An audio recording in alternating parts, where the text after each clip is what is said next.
Rankine का numerical है, Rankine hypothesis का, जब हम कॉलम एंड स्ट्रट कर रहे होते हैं। तो इसमें क्वेश्चन है कि hollow C I cast iron, C I जहाँ लिखा हो cast iron column whose outside dia, capital D आपको दिया हुआ है कितना, 200 mm, आपने उसको मीटर में कन्वर्ट कर लिया, has a thickness of 20 mm, thickness दी हुई है स्मॉल टी, कितनी, 20 mm, उसको भी आप काहे में कन्वर्ट कर लेंगे, काहे में करेंगे, मीटर मीटर में। मीटर में।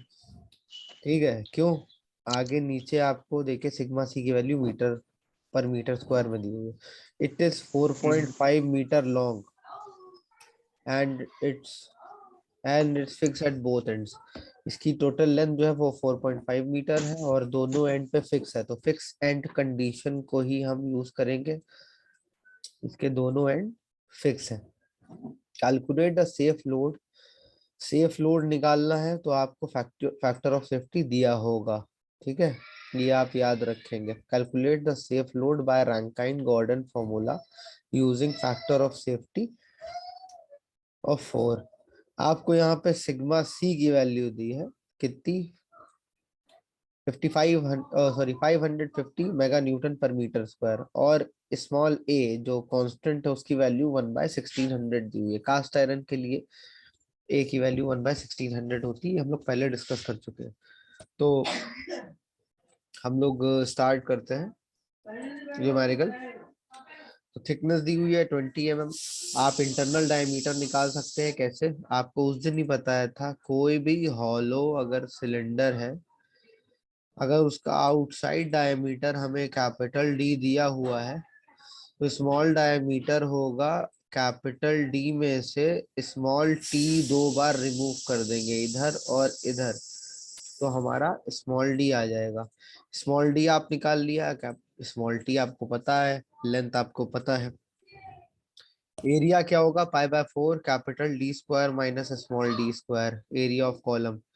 उसी तरीके से मोमेंट ऑफ इनर्शिया आई क्या होगा, π/64 capital D to power 4 minus small D to power 4, इसका एरिया की और मोमेंट ऑफ इनर्शिया की वैल्यू निकालने के बाद आप के की वैल्यू निकालेंगे, के इक्वल्स टू होता है small k equals to √I upon A. अब दोनों तरफ स्क्वायर कर देंगे तो k square equals to under root हट जाएगा, आई अपॉन ए आ जाएगा, तो यहाँ से आप के स्क्वायर की वैल्यू निकाल लेंगे। यहाँ तक क्लियर है? Yes sir. इसके आगे बढ़ेंगे हम लोग।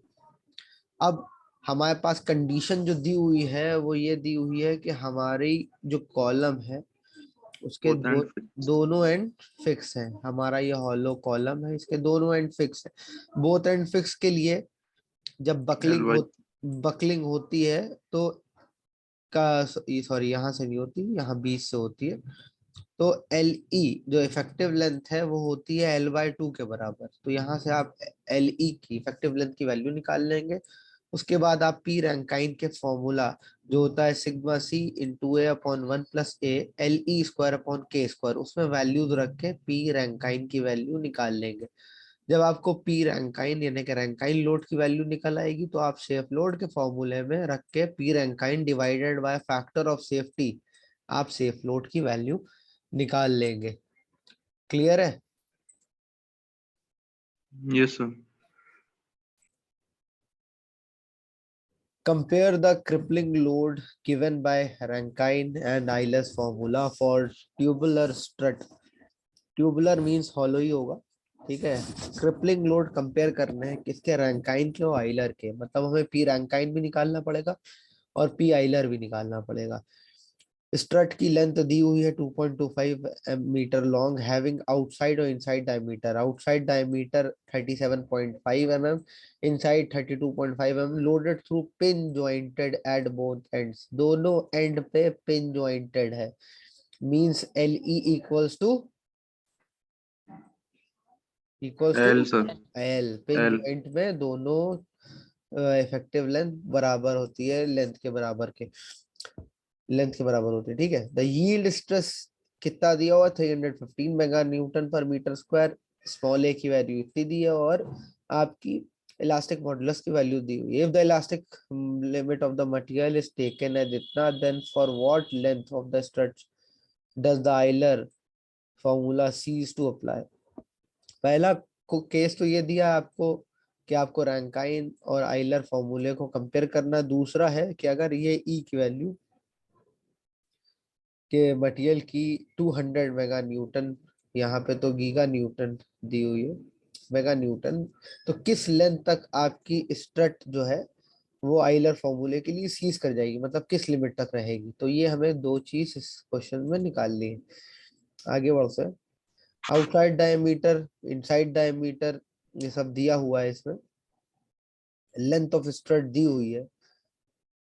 तो इस कंडीशन में हमने आपको बताया था अभी, और आप सबको पता है कि जब पिन ज्वाइंटेड होता है दोनों एंड पे, तो effective length equals to the length of the column या स्ट्रट हो जाती है। सिग्मा सी या यील्ड स्ट्रेस की वैल्यू हमें दी हुई है कितनी, 315 मेगा न्यूटन यहाँ पे दी हुई है। रैंकाइन कांस्टेंट जो ए है उसकी वैल्यू यहाँ पे दी हुई है 7500। ई की वैल्यू 200 गीगा न्यूटन पर मीटर स्क्वायर। अब हमें पहला केस है कंपैरिजन ऑफ लोड। तो पी आइलर का फॉर्मूला होता है pi square E I upon L E square. आपको ई पता है, आई आप निकाल लेंगे pi by 4 capital D to power 4 minus small D to power 4 से। एल ई आपको पता है, आपने इससे पी आइलर का फॉर्मूले से पी आइलर निकाल लिया, आइलर लोड। सिमिलरली आपने क्रिपलिंग लोड का formula sigma C A upon 1 plus small A L E square upon K square से आपने पी रैंकाइन का वैल्यू निकाल ली। ठीक है, समझ में आ यस रहा सर। सबको? क्या यहाँ से आप के स्क्वायर की वैल्यू निकालेंगे आई अपॉन ए करके, के स्क्वायर की वैल्यू, एल ई स्क्वायर की वैल्यू ए सिग्मा सी, और कैपिटल ए की वैल्यू रख के आप रैंकाइन की पी रैंकाइन यानी कि रैंकाइन लोड की वैल्यू निकाल देंगे।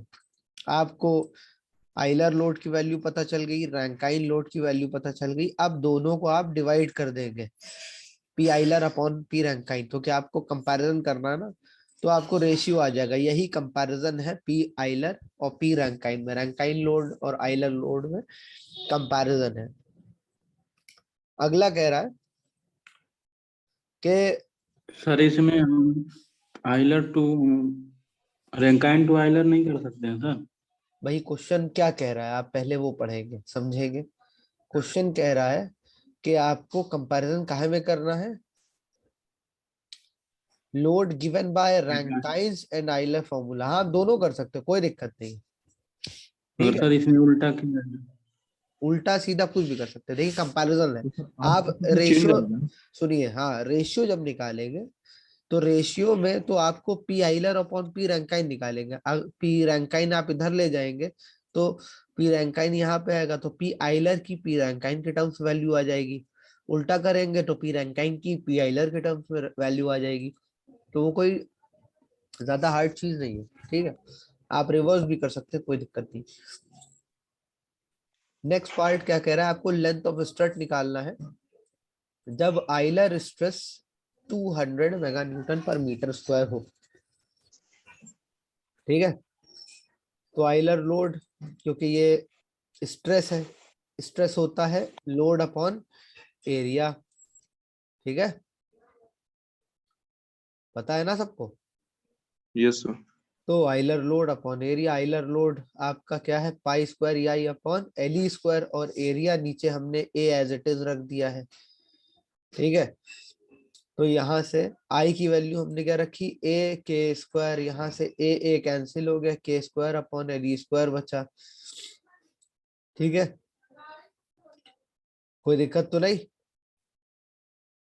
अब लेंथ का पूछा है इसने, हमें निकालनी है क्या लेंथ होगी जब आइलर का स्ट्रेस 200 मेगा न्यूटन पर मीटर स्क्वायर होगा। तो L E square equals to pi square E K square upon 200 into 10⁶। ई की वैल्यू जो है हमारी दी हुई है 200 गीगा न्यूटन पर मीटर स्क्वायर। पाई स्क्वायर की वैल्यू रखेंगे और के की वैल्यू जो अभी ऊपर निकाली थी वही रखेंगे। यहाँ से हमें इफेक्टिव लेंथ की वैल्यू मिल जाएगी। The effective length will be equals to the length, क्योंकि हमें पता है पिन जॉइंट के केस में इफेक्टिव लेंथ और हमारी जो लेंथ ऑफ कॉलम होती है, स्ट्रट होती है, वो इक्वल होती है। तो जितनी इफेक्टिव लेंथ होगी उतनी ही लेंथ ऑफ कॉलम हो जाएगी, तो यही हमारा लेंथ ऑफ स्ट्रट हो जाएगा, जिसपे हम हमारा आइलर लोड 200 मेगा न्यूटन पर मीटर स्क्वायर स्ट्रेट झेल सकता है। क्लियर है सबको?